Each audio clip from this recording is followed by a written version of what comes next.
Hi, this is Chrissy Incognito, and welcome to another episode of my show. Now, you might be wondering why I'm incognito. This is my alter ego that can say things that I cannot otherwise say unless I'm incognito. So, thank you for returning. In order to understand more about this episode, please preview the videos entitled Michael. Happy listening. Okay, he was controlling, he was demanding, as I talked about in the other episodes entitled Michael. And he was jealous, and nothing was ever good enough. And that's how it usually is when you're with an abusive guy, as people out there, or girl, people out there are probably like, oh, yeah, that's my ex-boyfriend, or that's my ex-husband, or that's who I'm with now. Now, the only thing I can tell you is that he always wanted me to choose him. And so what I can glean from this poor crying girl, which is me.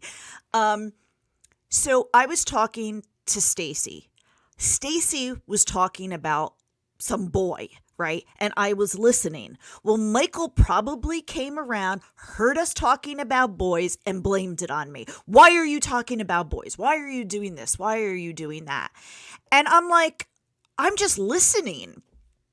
And then at some point, evidently, somebody called me, and it was not the same Julie from the miscellaneous junior high episodes. It was another Julie. And so evidently she called me, and he must have been there. And I said, no, I'm hanging out with Michael today, like putting him above my friends. And again, he picked on that, like, oh, well, you should have said this, or you should have done that. And I don't know why. I mean, okay. So yes, I'm a teenager. So this is why I try to explain to my friends that have teenagers how it is, because this is how my teenagehood was. So if you didn't experience that, if you had a more normal, you're not going to be realizing how much a girl or a boy wants to hang on to their significant other. Okay. And he would just always blame me. I didn't say things properly. I didn't say enough things. I didn't do enough things. I used the wrong words. That seemed to be like a common thing. Like, oh, well, you said this. And it was like, yeah, but it also means that. And he's like, well, you should have said it this way. So it wasn't even that I wasn't saying what he didn't want to hear. I was saying exactly what he wanted to hear. But like an abusive piece of shit, he had to then say, well, I didn't choose the right words.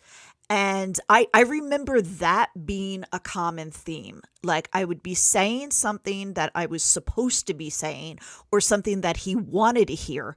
And then he would say, but you use this word instead of that. And I'm like, okay, so I had to reflect on this over the years. And I think because there were times in our relationship that I would tell him, I hate you. I hate you. And he would laugh. And I'm like, no, seriously, I hate you. And because I knew I hated what he was doing, I knew I hated who he was. Regardless of whether there was good reason to be, I hated him. I could not break away, and not because I didn't want to be alone. There were a lot of, and I'm not saying this just to be like, so if you have no one, nobody looks at you, nobody talks to you, nobody asks you out, nobody hangs around you, and you get like one person, well, yeah, you're more desperate. But I had plenty of friends, plenty of guys that had shown their interest. So it wasn't about being alone. Somehow, my identity was wrapped around with him, intertwined with him somehow. That's the only way that I could really explain it. It was more my identity. And that was more also I'll talk more about that in the Greg video as an adult, how my identity was very intertwined with him and us, except that was a very positive, good relationship. But anyway, I won't get into that right now. But when I look back, it was like also, I feel I invested so much time and so much energy, and we were intimate, and I endured so much of his abuse that I just did not understand why this wasn't working. And so in one of the Michael episodes, I talk about how we had a good summer together before he got abusive, controlling, and, jealous or whatever, demanding. And I think in a way I was trying to get that back, except that was not who he was. That was who he was for a very short period of time. What I dealt with the rest of the 90% of the relationship was who he was. And so it didn't make sense. I'm a teenager. I have all this investment.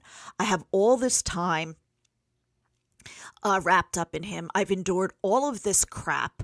And now I just don't understand what more he wants from me. It sounds like I might have been drinking. I don't know.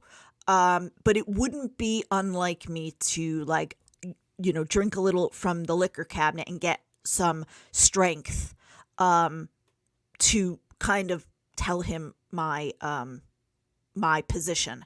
It's interesting because I always found myself to be, and I say this loosely because obviously listening to this, I was not strong, but I was very feisty. I told people, if I thought you were a jerk, I basically was like, you're a jerk, stay away from me or whatnot. But I was so, I feel like I was so verbally beaten down, and he just sucked the essence out of me that I had nothing left to fight with.